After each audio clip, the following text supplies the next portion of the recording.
The Special Investigation Task Force identified 12 cases that took place during the 2020 and 2024 general election.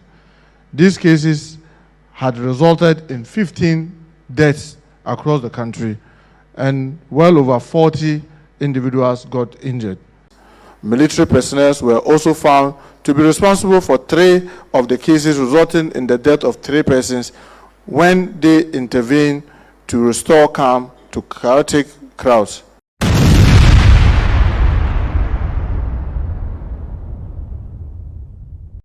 "21 culprits faced trial in 2020 and 2024 election violence," according to the Interior Minister, Honorable Muntaka Mohammed-Mubarak.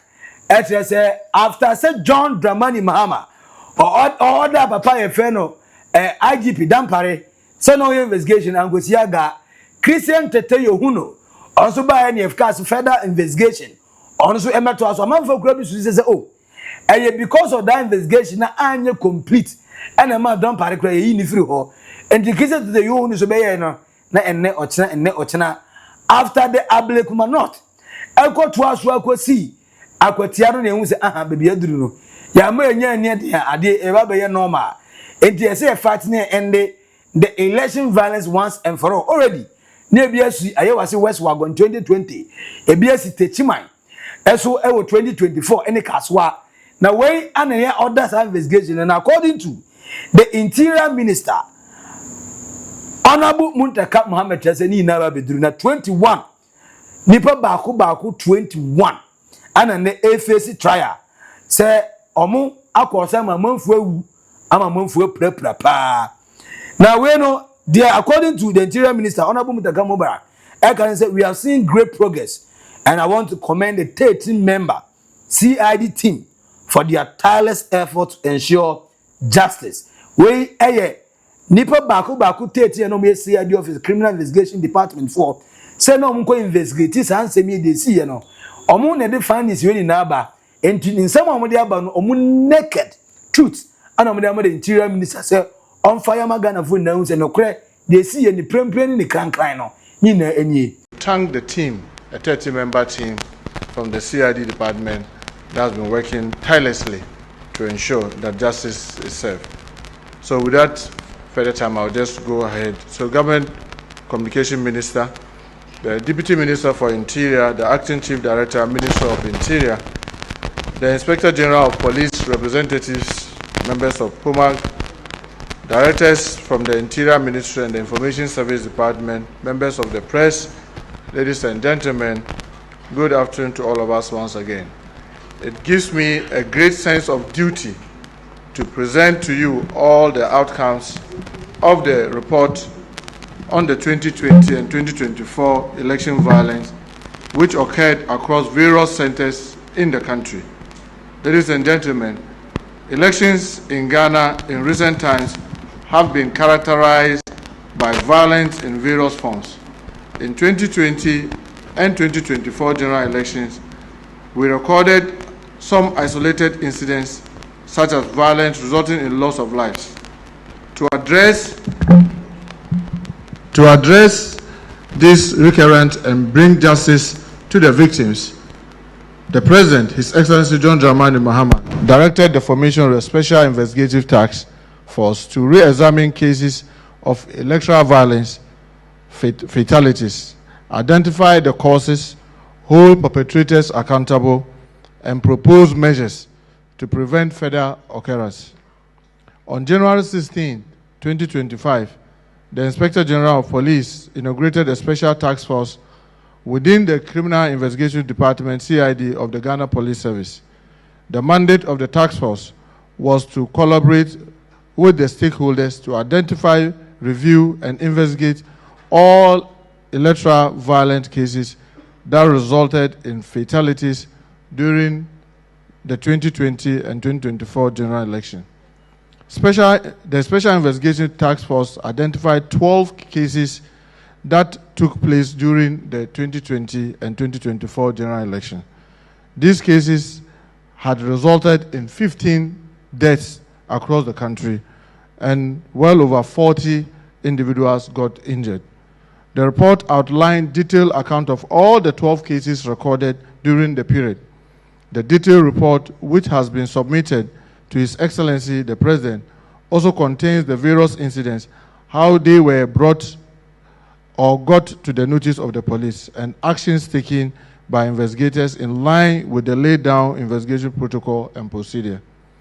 The report further detailed action taken when the Special Investigative Task Force took over the cases at level initially investigators had reached, and detailed findings derived from further interviews, interrogations, field visit, reconstruction of crime and crime scene, and forensic analysis of various materials of evidence retrieved during the investigation. Every violent incident recorded during the general election presents various criminal offenses which will have been committed by different persons involved.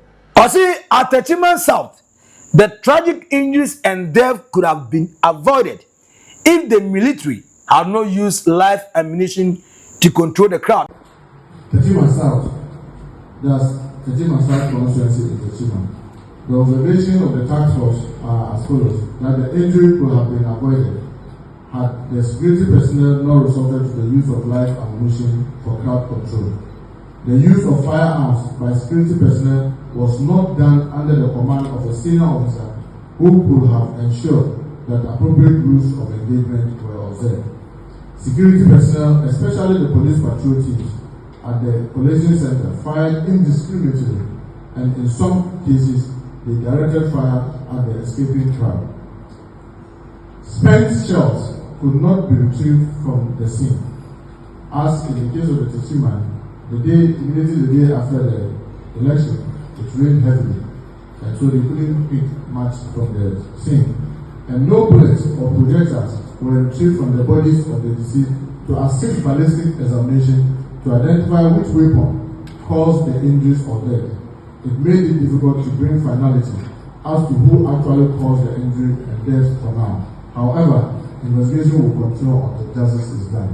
Not just say, I will Techiman South election violence a course no. Say a soldier for no mukoye no. Say any dream any bonny any so order from above will be and then how more. Anka omu pemum de. The omu ye no commit me. Ab protect a man for omu prayer any the poor ye. Omu imagine nkwa. But omu nim de kosi yama military for no. Akwa de omu ye some military for no. Omu so eka suspect. 21 suspects now we try no ehubi oye no say reports indicate that the soldiers acted without authorization from any senior officer and fired indiscriminately into the crowd, resulting in the casualties.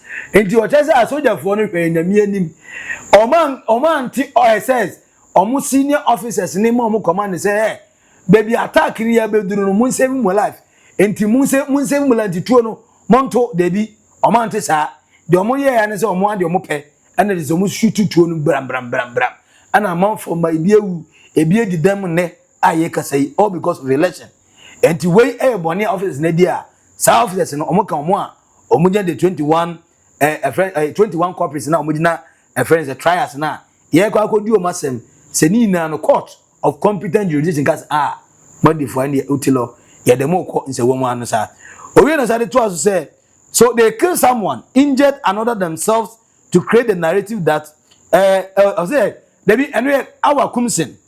According to the our Kumsin case, you know, just say nipa ya bado ema once room my say bobu ombre medura na jo ebo sese penu a just say ema na say ma once room ma pa wini nche just say ma me friend na friend say akona ohu obedi awa kumisi na kunya no maame no alege say awa kasoa ho je say ye be bo no e friend is a tuo e ma tuo no be bo ne kaachi ewie ye kwa mobi ehwe ne nkwa ampanampa obi ehwe ne nkwa edu say investigate ko du ya papa ye friend no honorable Muntaka Mohammed in the interior minister say CID foko buza na say maame brana emu say wanu masem maame na mba na mmom no abra asem ni si ada o se o panic na o pante ne home ete enti odiem de ka bedru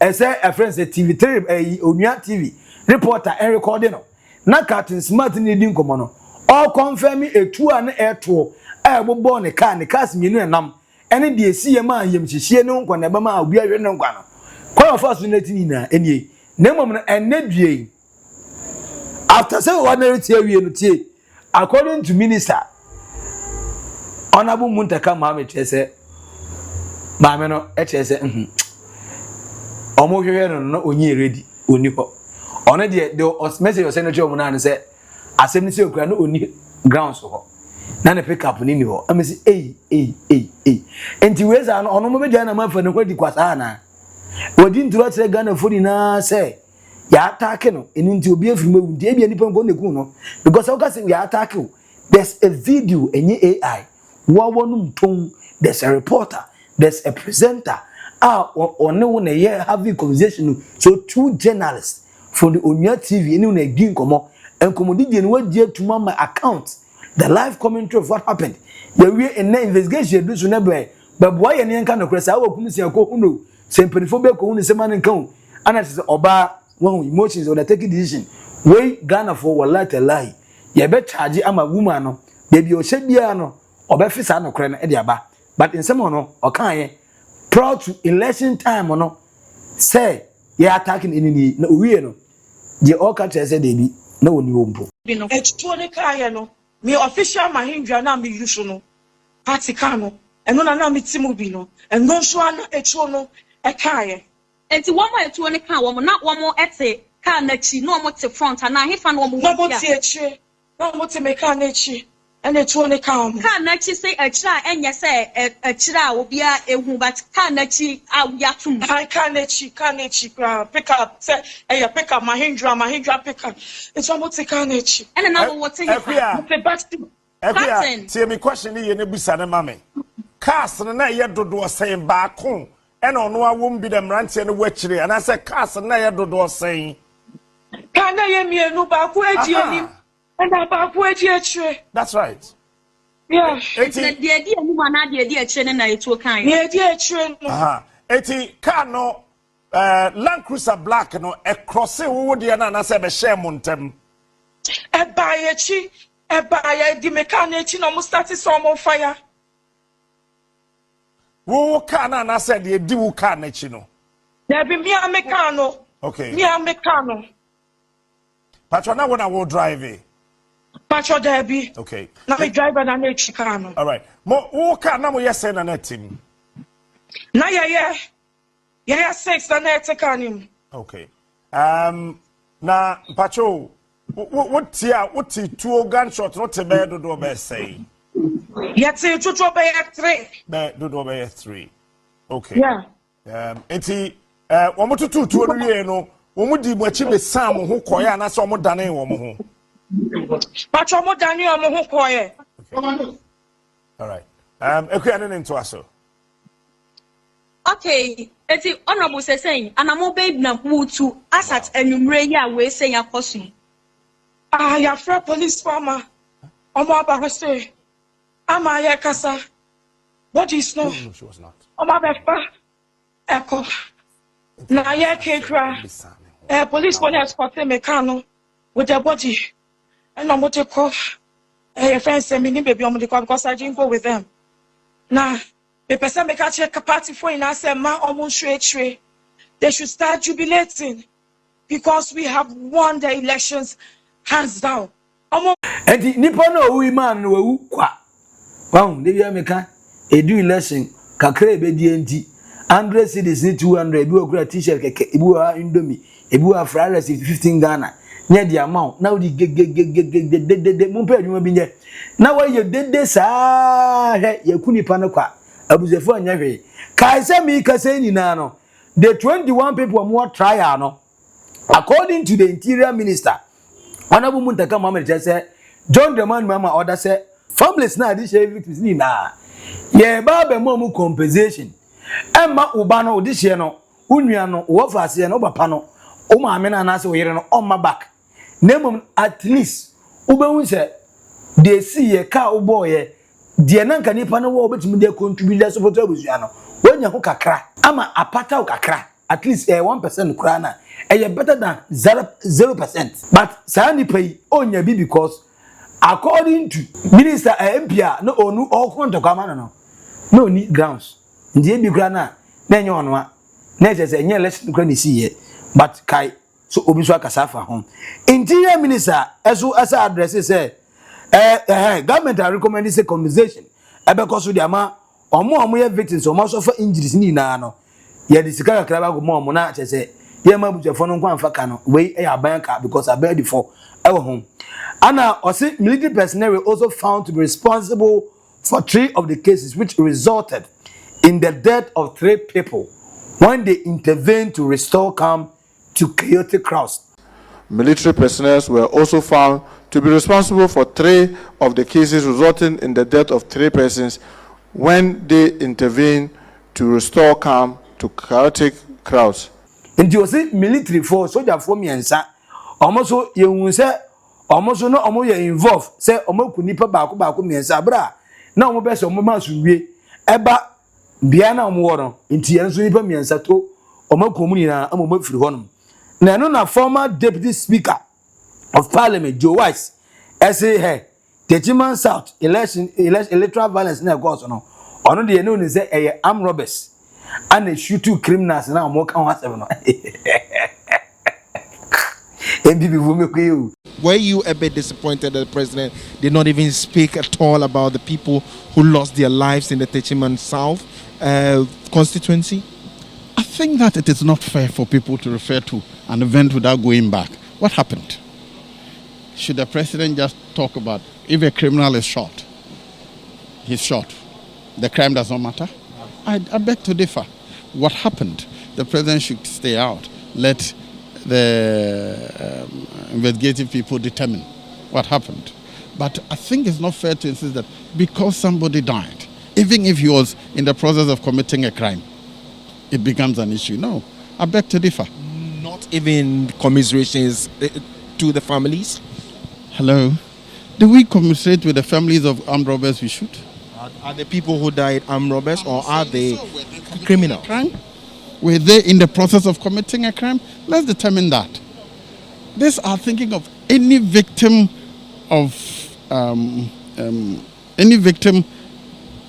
attract our sympathy. I don't support that. If I am wrongly killed, I deserve sympathy. But if I am shot in the process of preventing a crime, I deserve that. From your own estimations, these ones are not deserving that. Okay, we haven't determined that. That's why that should not be our process. Okay. Our process now, our focus now should what happened. Nobody's talking about what happened. I say I Bessie. And now we are getting now Mukayabano. I confirm a couple chrono and I say, Omode, Omoba minim do me no balo papers no. I protect I know. A courier says Omutu Joma Nipa no. According to Joe Wise, Chamai. Udiye wise you remember here you grow Mr. Momu na tem you do wise Momu na tem Mr. Mopacho obi ani na tem or say an robbers even though there was 13 CID members are my investigation their brain interior minister ye dia to mu say we dear soldier for we for aye but according to Joe Wise or say they be na an robbers or a former deputy speaker of parliament under the NPP.